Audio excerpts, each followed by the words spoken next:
Okay guys, so again, nandito tayo sa Grand Hills Subdivision. So uunahin natin ngayon, of course, yung labas ng ating subdivision. So kung makikita nyo ngayon, okay, ito yung guardhouse na tinatayo natin in the middle. So this is a gated subdivision. Ang maganda pa dito is fence po siya. The whole perimeter actually is fence. Ngayon, kung makikita nyo dito sa bandang kanan natin, yan yung magiging commercial center natin. Alright? Yan. So, mga basic needs natin, dyan natin kukunin yan. From laundry to water station, to everything that somebody needs. Pwede nga kayo mag-business kung gusto niyo. Alright, so pasok tayo. So, ang kinaganda nitong subdivision na to is yung kanyang plane. Kung titignan nyo, no, pababa siya, and it's very breezy. Even tanghaling tapat, napaka-breezy nitong subdivision na to.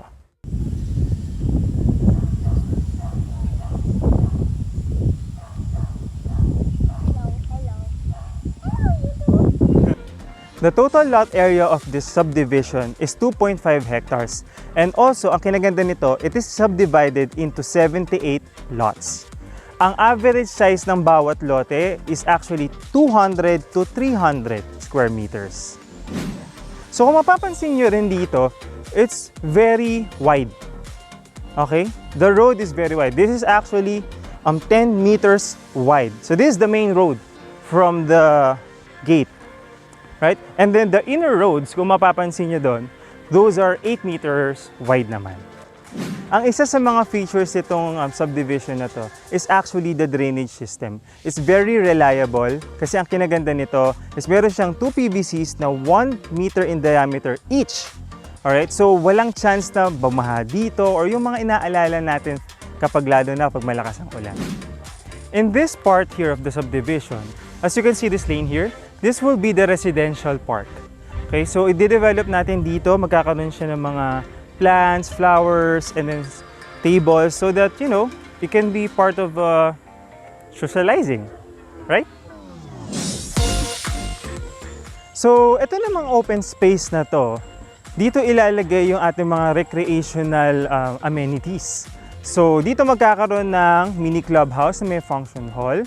Meron tayong half of a basketball court, and also magkakaroon siya ng mini pool for the kids, for the family to enjoy this subdivision.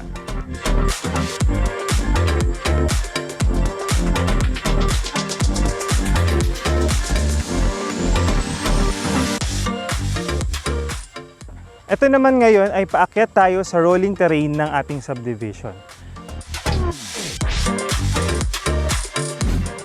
Dito sa kinatatayuan ko ngayon, ito yung spot na pinakamataas sa buong subdivision.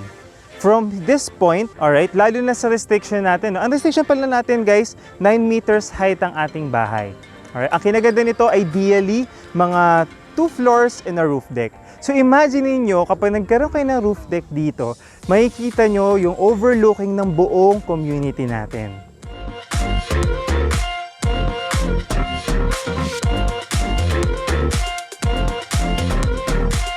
Okay. It's okay, it's okay. So this is Land Sevier and this is? And welcome and see you here in Grand Hills Subdivision. Bye!